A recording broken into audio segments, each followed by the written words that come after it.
Welcome to the Love, Purpose, Connection podcast. I am your host, Estelle Bingham, and together we'll be delving into the profound meaning of love, the driving force of purpose, and the beauty of connection that shapes the fabric of our lives. In each episode, I sit down with some of the most inspiring individuals out there to understand the ways love has touched them. Colette Baron-Reid is a best-selling author, internationally acclaimed oracle expert, spiritual intuitive, personal transformational thought leader, business strategist, artist, and educator. She also has her own podcast, Inside the Wooniverse, which I can't wait to listen to. She's the author of 19 best-selling oracle decks with over 2 million sold worldwide and 7 books.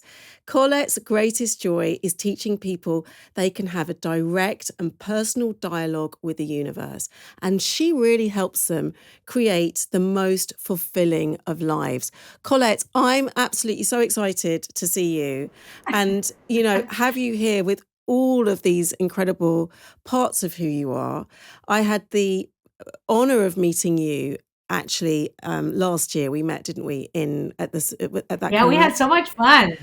We had so much fun, didn't we, at that Hay House convention where we were doing all sorts of things. Mystical connection. I had the honor of meeting you last year, and immediately you walk into a room, Colette, and you just got a vibe, right? And I loved reading a little bit more about you and understanding more about you because you have this incredible, start to your life where you have, I think, your first psychic experience around 3 or 4 years old. And then you actually sort of run away to the circus. It's like you run away to the circus, but you run away to, and join a band and like you're on the road. But it's like, I love that part of your story where you're like, I'm going to go, and I love that. And I want to talk about that, but I just want to talk about this first spiritual or sort of psychic experience, because I'm sure that you find in your work, Colette, that a lot of people come to us and they have experiences as children that are psychic, or they can feel interdimensional space, and then they shut it down. So I just want to hear a little bit about what your experience was and what it was like landing in your family. Oh my God. Okay. So, landing in my family, that's an excellent way to put it. The stork definitely the stork dropped me at my parents' house. So I actually come by this ability through my father. Right. My father, just a little bit of background on his side, although both my parents were, like, my mother was very intuitive, but I think hers came from being in the war, because you develop this capacity for this hypervigilance, right? My mom was a Holocaust survivor, didn't tell us anything about that. We were raised Christians, and wow. My grandfather was killed. Like, she was a hidden child in a Christian family, but my grandfather was French and was killed in a concentration camp. Anyhow, so there was all that. And then, but my dad was very interesting. So my father, this really runs in his family. And I found out both my parents died when I was in my early 30s, and their oldest friends told me, I went to their house and told me the story about my dad, who, before I knew anything about this, when we were tiny little kids, my father went into a trance when he read someone's Turkish coffee cup, and told these people at a party at my parents' house about the affair that this woman was having with this man who was also in the room, who was somebody else's husband. And it was a huge scandal. And my mother told him she would divorce him if he ever did that again. Wow. And he didn't remember saying any of it, right? He didn't remember saying. So, and it's kind of interesting because I think it's a lot of it also, when I think of my family heritage, this is just really what my father said, because he used to love telling us that we were direct descendants of Genghis Khan. Yeah. Right. And it turned out in the 1800s, probably mid 1800s, he did mention his grandmother, or was it his great grandmother? Anyway, was Mongolian. And that their family were horse traders way back when. So the early 1800s, you can imagine, right? He was Serbia. There was Serbia, and there was Mongolia crossing with the horses, and then apparently with the horses came a woman, a young girl, 16 and 15, 16. And my mom, I remember he said she was a midwife.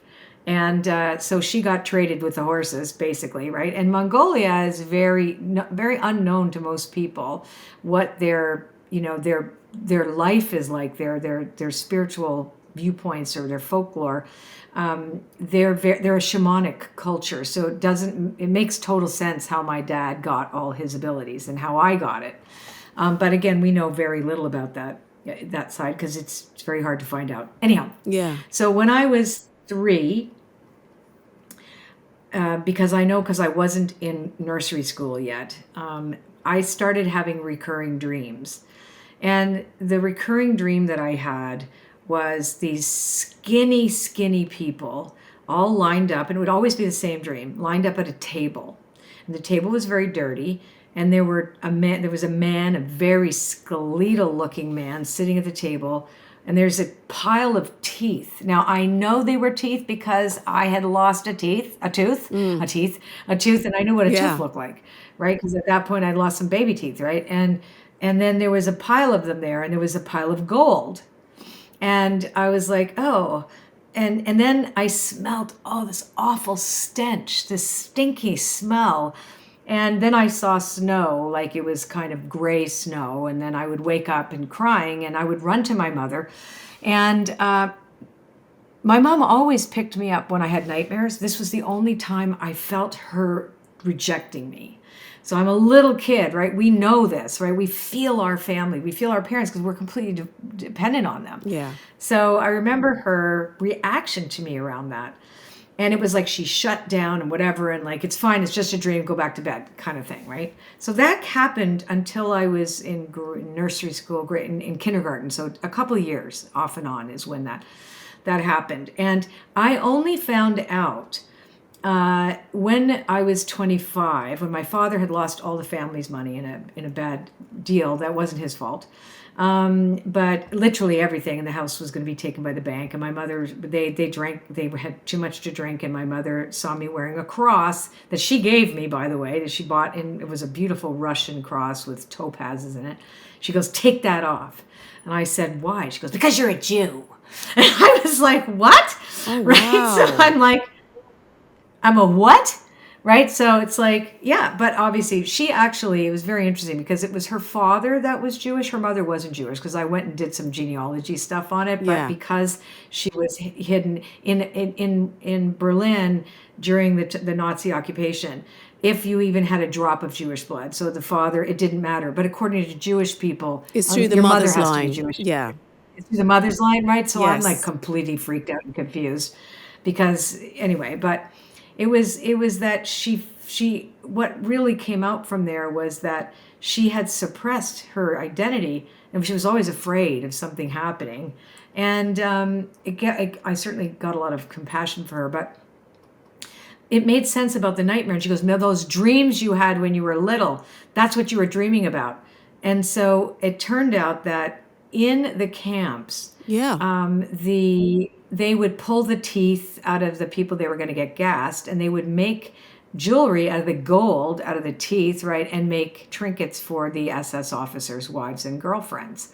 And that's what I saw. And what I thought was an easy bake oven, because I had one, right, like my sister had one, she was older, was the gas chambers. Pretty profound, that this dream, this recurring dream, that it's also, it's psychically, been passed to you, and also, ancestrally, you're kind of holding something that's looking to be met by you, right? Like and you have emerged as the healer of your family line, and it's kind of came to you at a really early age, right? At 3 or 4 years old, that you're kind of holding. There's like an alchemy that's happening. I like to say that was true because I think that who I have become, both my parents being dead, and I'm disconnected from much of my family just because it's just healthier for me. Yeah. But I believe that when we find our own authentic path, we do help heal the lineage. But I'm not so arrogant to believe that I have a particular power to do anything other than to do the best that I can with what I've been given. And I love to believe that these things are true, that we heal and just by being ourselves, whatever, because that's what, there's a concept of that. But I think that, when we take the thread that is given to us, here's the next thread, it's your turn to weave. The pattern I am weaving now is different than the pattern that was once before. So so that's my responsibility to do, but it doesn't take away or change what they went through to give me the gift of life, right? You know what I mean? Oh, 100%. I mean, yeah. that stands as it I know you is. believe it. Yeah, that's Yeah. the sort of, Right? absolutely, that stands as it is. And you also have the gift because of their lives and their sacrifices and because of everything that, That's right. so that's I also think, happening too. yeah, and I think it's like, yeah, and the story that I can tell today is very different than the story I would have told.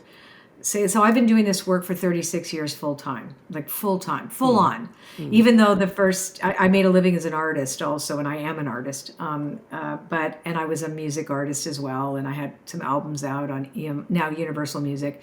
But this was always even though I didn't want it to be, I would tell people in the beginning, I don't really do this. I'm really a singer. So don't come back next year. This is not my life. Yeah, yeah. Because I had a chip on my shoulder. My parents were academics. They believed that you go to university.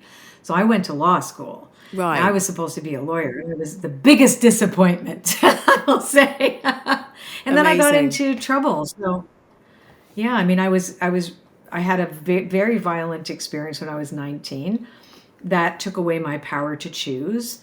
And as a result, I ended up, I don't know what came first, the chicken or the egg, because I believe that I drank alcoholically from the time I was 12. The very first time I picked up a drink, it was the thing that was my medicine for a while. And then it became something that was so destructive, and I became a drug addict. And I hit bottom when I was 26.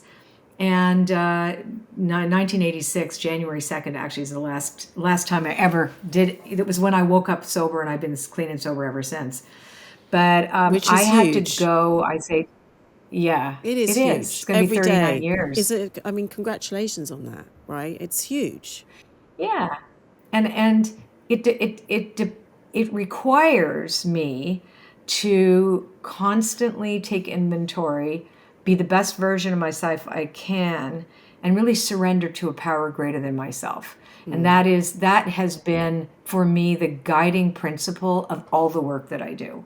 The oracles, the books, everything comes from that core understanding that I'm always working in partnership with a power greater than myself. And when I forget that, then I become no different than anyone else who polarizes, who is like the me, that kind of life becomes very tiny then, right? Yeah. And so it is a constant onion skin peeling, right? Yeah. All Over the the time. years. Yeah. Right? Absolutely. Yeah. I mean, you do the same thing. I do, I'm really interested in. I want to go back to this, 17-year-old self. But Sure. you just mentioned something that sounded incredibly traumatic at 18 or 19, I think you said. But this decision that to sort of run away to this, it was like kind of a running away to the circus. You were like, you joined a band, I think, at 17. It sounds like it's one of those moments that sort of Colette decides to just do her own thing. Right. Well, I've always, it's funny because I always knew I wanted to do music since I was a kid. And my parents didn't want me to. My dad forced me to go to classical guitar school with Mr. Cuenca, who used to hit my hands. I hated him. Yeah. But I actually did run away from home. With a guitar, 12-string guitar, Ovation guitar. I remember taking the guitar, running away from home. But my move into music and into my band and joining bands and things like that was kind of like in between a number of things. So, but I've always been rebellious. But interestingly enough, my rebelliousness was around the repressive, conditioned reality that I never fit in. I never fit anywhere. Yeah. So I had to find my way Some of it in the beginning was very self-destructive because I was taking a lot of drugs and drinking, and then especially after that happened, and I couldn't have kids because of it. There was a lot of things that happened as a result of it, and it took me many years to get over, but get to a place where it could have a different meaning for me in my life. Right. So I've overcome a lot. Yeah. There was a period of time where I was attracted to violent men. It was because I was Right. trying to work out a different ending. Yeah. Like, give me a different end to Absolutely. this story, And this is a right? story And that then happened when you were 18, 19, you were saying that was the 19, story. yeah. I was away at 19. university. Okay. Yeah, I Okay. was away at So you were university. And repeating, you were like you say, yeah, you were repeating something to try and heal that in some way. but you know what was very interesting? I'm looking back at that moment, and I had left my body because I couldn't protect myself. Like there was more than one guy, and I was like, okay. So I actually I used to be able to tell the whole story, but people get so triggered these days. I'm very conscious of I people's understand. triggers, so I'm not saying the whole story. But I used to have no Yeah. problem telling the whole story, but we're not going to tell it. Yeah. But suffice to say that I had like a psychotic break, was what they would call it in Yeah. psychiatry. But I left my body and hung out in the upper Hmm. right hand corner of the room. Yeah. And that's exactly where I go to do readings. Right. I disconnect from self and I go there. So I look back on it and go, wow, that moment where I had such clarity, I was no longer connected to myself at all. I could watch from the corner of the room with complete dispassion. I knew what was going on. I couldn't do anything about it. And I didn't have any opinion, which was also very interesting. I was literally pushed into the observer. Hmm. And when I got clean and sober, and I recognized that I could slide there without effort, I realized the relationship between that one experience that, for all intents and purposes, was a horrible, traumatic, life-changing experience for a young woman. But what it gave me was something extraordinary Yeah. because it gave me an ability to slide out of myself. Now, obviously, it also can, I've had to work on some unhealthy dissociative patterns where it's Yeah. like if somebody attacks me, I go panicky, I can't feel a thing, and I come back to it later. Yeah. but Yeah. but there's a but it doesn't really matter. What it enabled me to do was to help others without constantly working through my own filter and projector. I Hmm. wasn't projecting myself onto things. I was able to just look. So that was fascinating. Now I look back on all these things that at the time I would have identified myself as a victim of. Now I say, whoa, that was amazing what it did for me to be able to serve others. So it's kind of like the initiation, although painful though it was, we could Yeah. look at it and say it means this, but I Yeah. know it meant something else today, right? Absolutely. It's very Yeah. interesting. So interesting. And this consistent creativity, this kind of this wellspring of Yeah, creativity that emerges from you. So, through that and that trauma that really. keeps me alive. Yeah, Yeah, the creativity keeps you alive, right? So, but then you yeah. did go on to have albums, and you've been compared to sort of. hmm I love the kind of Stevie Nicks meets, Kate Bush, because of course I love Stevie Nicks and I love Yeah. Kate Bush, and so I'm like, where are those tunes, Colette? I need to be hearing those tunes. Like, Well, where can I they're find everywhere. them? They're on Spotify. They're Great. on Spotify, Apple Music. You just put my name in. Okay, Yeah, it's done. Magdalene's After Garden. this, it's happening. Have you got a favorite tune? Have you got somewhere where you should start? Anyone who's tuning in or listening, like where would we go? Which tune is like one of your? If you just listen to one Colette Baron-Reid tune, like which one would it be? I think the one that I wrote for my mom. I mean, I have obviously better songs, but there's a song called Mercy on my album Magdalene's Garden, which is Yeah, just me and one instrument. And it's just my voice and one instrument, and all of my voices singing the background pieces. And that, I'd say I wrote that like in an afternoon and beautiful. recorded it that day. So that has to be probably, I think, one of the most meaningful things I've written. But yeah, I mean, I never, yeah, I mean, the music is great. I love doing music. I'm still doing music actually, but it's now a hobby. But I needed a place to express myself and experience myself through my art, through music. I Yeah, did it for years, and then I got a record deal when I was 40, and making a living doing these readings and doing really well. So it was very weird. Like, I was 40 years old. I wanted it in my 20s. And I'm like, I'm going to bed at 9 o'clock, guys. I'm clean and sober. And Yeah. I'm not going out to a bar at 11 o'clock at night to sing. Right. Right. No.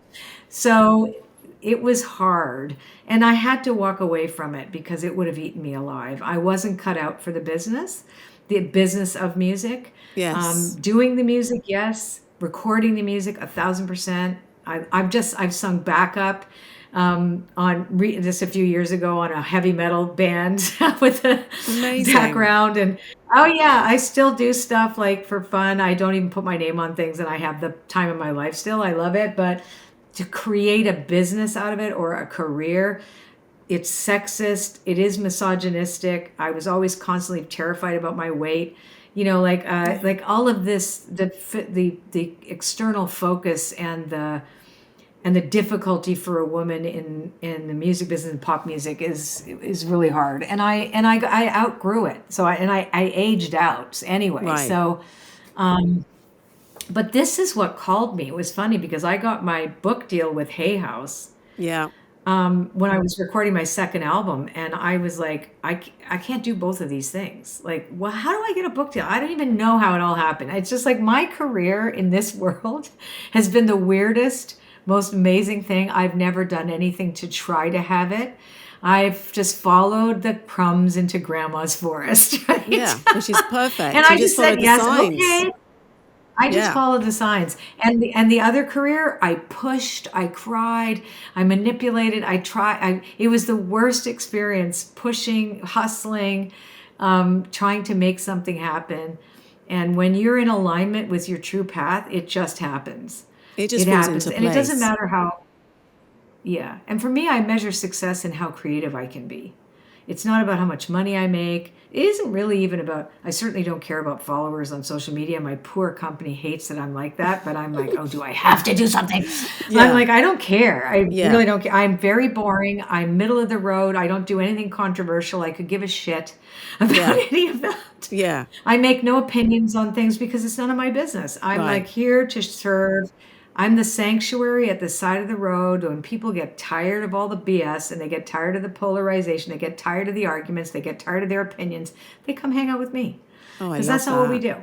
We love that. Loving a I bit of don't, that. anybody can come. I don't care what you vote for. I don't care. I Literally. agree. You Yeah. It's come and learn, come and find spirit, find our common humanity. That's all I care about. Hi, it's Estelle here, and I'm so excited to share my new book with you, Manifest Your True Essence, Clear Your Blocks, Find Your Joy, Live Your Truth. This is more than just a book. It's an invitation to come home to your heart. Within its pages, you'll find the guidance to reconnect with your true essence.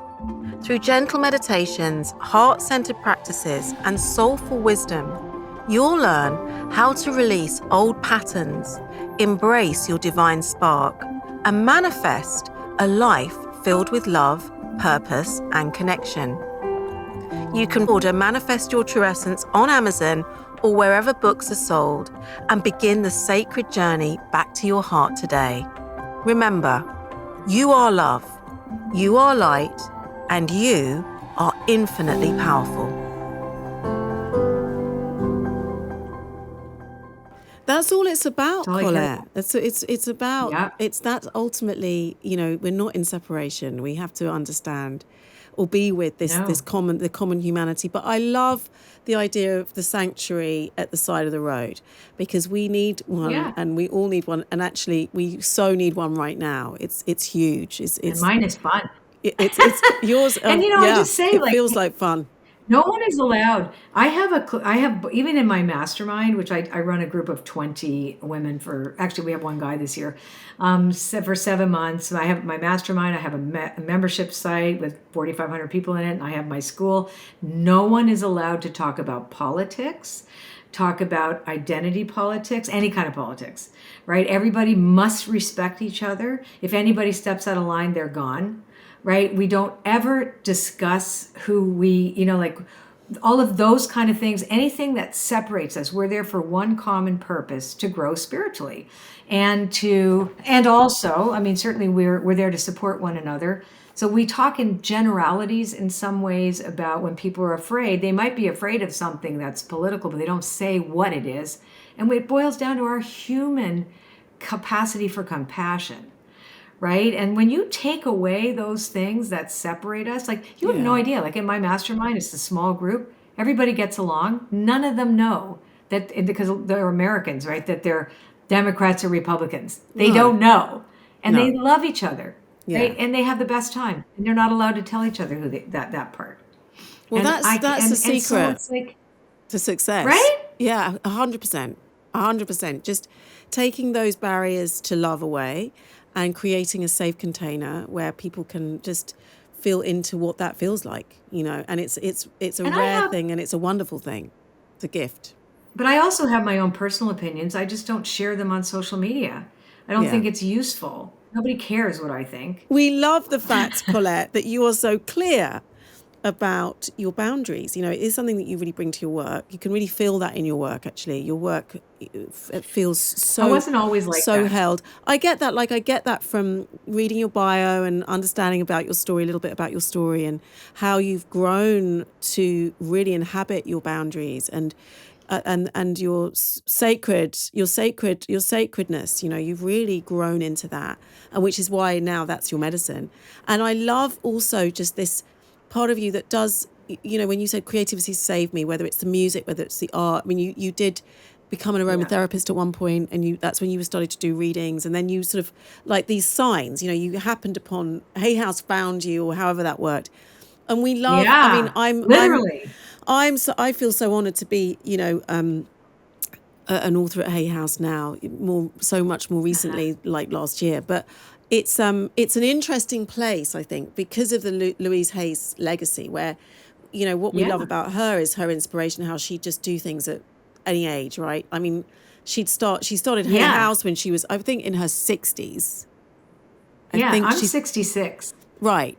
And I'm 66, right? So, and she started Hay House when she was 63. Exactly, when she was 63. And she started painting when she was, like, I started painting a year and a half ago again, after 30 years of not picking up a paintbrush. I used to make a living painting on people's clothes in the late 80s. And then, you know, and she started her art. She was an extraordinary artist. It's like, I am personally going to create whatever until I croak. I have a book on art coming out, The Art of Manifesting, coming out in September, about a particular art process that I created with another artist, and showing people how to use it, the neuro arts, etc. So it's like, and I have no clue what'll happen after that. It's just, and you know, and I'm privileged to be able to do it, but I don't use that as some people use that as a dirty word. No, this is what I'm going to work with, what I have. You know, and as a result of this, I want to make things better for other people. Yeah. That may not have the same, but I only have so much people I can influence, and I can, you know, I don't, like I said, you know, I'm hoping it'll help somebody. I have no clue who it can. Okay, we've got to come back to guys in the hidden realm. Because I'm happy to do that. Yeah, and I tell you why, because listen, you've got all of these, you've got 19 best-selling oracle decks. For people who aren't aware of your work, anyone who's tuning in, which of those oracle decks are like some of your, you know, give us like your favorite, your top 3. And I know they all have a special, beautiful medicine. I'll be honest.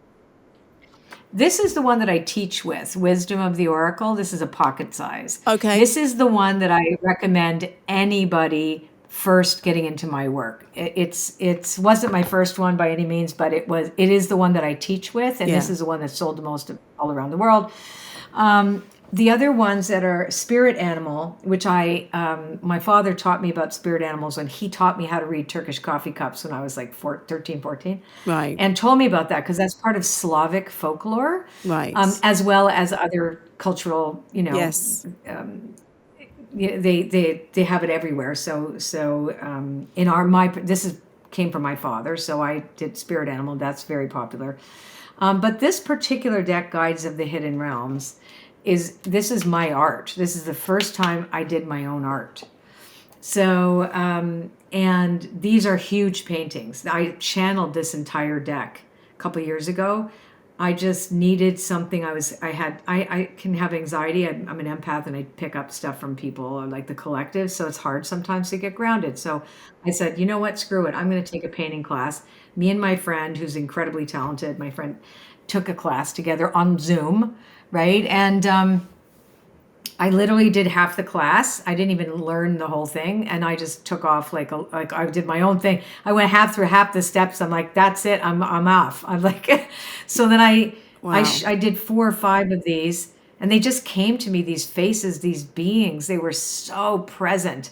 And then I showed them to Hay House President Reed Tracy and Patty Gift and Margaret Nielsen, and they're like, "Whoa, can you make a deck out of these?" I'm like, Yeah. "I have no clue if I can call on these things to come. I don't know if they're going to show up. I can't make them show up. I can't just say who's next." But that's what happened, and now I have 44 of them, and then they just stopped. That was Well, it. because they It were was done, like right? They were done. I want you to they just, were done with they were done me. with you. So I want you to just explain for people who are new to Oracle decks and the idea of like the download, what that felt like. Okay. Okay. Explain What what it that felt felt like? like. Yeah. So I want you to It just felt break that like down, Colette, for people who don't know. So all of my decks, except for a couple of ones that were research based, like the Goddess deck, that was research based, but the ones that have just come to me are channeled. So when I say channeled, what I mean by that is there is no entity coming, right? That's like people think, oh, she's channeling Seth. No, no, no, no. I move my ego aside and something comes to me and I receive it and then I translate it. That's what channeling is for me. I translate information that comes to me. So so that's how it always starts. It tells me what it is, tells me what it looks like, tells me what it wants to say, tells me so that I believe each of my decks has a spirit. With this, when I was painting, it was a face that kept coming, and every time I tried to paint something else, it would like no, and I'd be like, oh, this is gross. Like, okay, what am I doing here? And so I felt feelings coming from these faces that would reveal themselves to me, and then they would tell me who they were and what their message was. Like it would be this really strange birthing process. And I now normally like oracle decks are built on like so let me just tell people like I work with true divination systems, and that's how I developed my system of creating oracle decks. Was the all the research I had done, because I'm a complete nerd, about ancient divination systems like the Chinese I Ching, like Norse and Celtic runes, like the tarot, like bird augury, which was Greek, and like water scrying, which is multiple, cultural multiplicity. And what they all had in common, because they were systems, is that they had a vocabulary. This would mean this would mean that. And they reflected the universality of the people and culture that it served at the time. But the truest ones stood the test of time, right? They still work today, Yeah. even though the language is archaic. Like some tarot decks, like the older tarot decks, I think, they began in medieval times, but the newer ones, the new decks that are written by, young people, I love them. They're so great. Yeah. So, but I don't, I did one tarot deck, but that's not my interest. My interest No. was, could I fashion something from a lexicon that would speak, like where all the pieces would talk together, and that would then come together this way, right? And I had to test it to make sure it spoke to each other, and I developed this thing, and it just kind of morphed depending on how many cards or what the deck needed, but the basic lexicon or the basic framework has always been the same. There has to be a conversation, a vocabulary, right? So with this was the only deck that didn't do it. I was like, okay, they told me after the fact what the lexicon was. And I was actually really worried that the deck wouldn't talk, because I'm like, no, I couldn't test it the same way, because I didn't have like a frame that I could, and I'm like, oh my God, what is this about? And at the end, it worked so perfectly. I could not have asked for better. And its entire purpose, really, this deck, these beings, that came through me, symbolically, if you want to see them as symbols, or I see them as living things, we're all about helping us live beyond our perceived limits.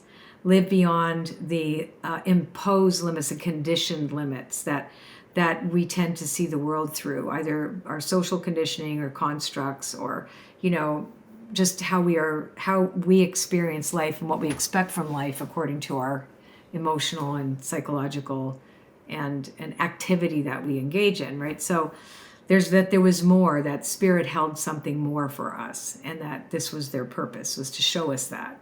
So, and it's really accurate too. So this was, this is a very uncanny deck. These guides of the hidden realms, I absolutely feel the vibration of these cards. And Right? I've obviously, over the years, I've been working with tarot. I've been around tarot my whole life. And oracle cards, really. It's from the old Dakini cards that were back in the day. Right, the Dakini oracle. Yeah, there was a Dakini. Sure. Yeah. And I've obviously seen so many angel cards and all sorts of different cards. But I got these cards, and I got these cards in the summer. And I was in Findhorn with them, and I just think they are so beautiful. I think I saw them first on your Instagram with the actual full-sized, and they are really sort of quite elemental, but they're quite they come in from the hidden realms, really, and some people don't really know what that means, but I suppose in our work it's a space that it's an interdimensional space where we work with energies that are on the hidden, that are kind of on the inner planes. That's right. They are. I think they're absolutely beautiful, all of them. I'm spreading them out, but I just think it's an amazing offering, Colette. Really beautiful. And even if you haven't really used oracle cards before, I think that they're a great starter pack. Or even if you're like you have oracle a deck. They're just incredible. So exciting. Well, I've really loved chatting to you today, Colette, and I wish I had another 3 weeks to talk to you, because I could very happily Tell you what, drink tea and chat to you. Yes. Tell you what, when I have my new book coming out, we'll have another conversation, because that's going to be a really interesting one too. When is that book coming out, Colette? When is that coming? September next year. Oh, we definitely want to hear about that. Yeah, I was about to say to you need to write a book for sure. Like, where's the book? That's more to come, and it's on art, and that's just everyone needs that. And so I just want to say thank you so much for sharing all of your amazing wisdom, being here on the Love Purpose Connection podcast. And before we go, just those 3 words, Colette. I always ask what those 3 words, when I say the words love, purpose, connection, and how they land with you. So love without restriction or wanting something back. Connection is inherent and is never not there. And purpose is why we're here. Any one of us is here, because we're here really to be emissaries of something in the divine, to be channels for that divine energy, that it can experience itself in form. And that's our real purpose, I think. That's our main purpose, is to be an emissary for the divine. I'm just going to let that land, because that's perfect. So beautiful. Thank you so much. Thank you. Colette. Thank you so much. Mwah. I really appreciate you taking the time. Thank you so much for listening to Love, Purpose, Connection with me, Estelle Bingham. If you enjoyed this episode, please like and subscribe wherever you listen to your podcasts. I'd really appreciate that. And if you really liked it, then leave me a review so I can keep doing what I love, healing one heart at a time. You can also follow me, Estelle.Bingham, on Instagram to keep up to date with all the latest releases. If you feel in need of some extra guidance, then my book, Manifest Your True Essence, could be helpful. You can find it online or in any major bookshop. In the meantime, thanks again for listening, thanks again for watching, and I will join you on the next episode of the Love, Purpose, Connection podcast.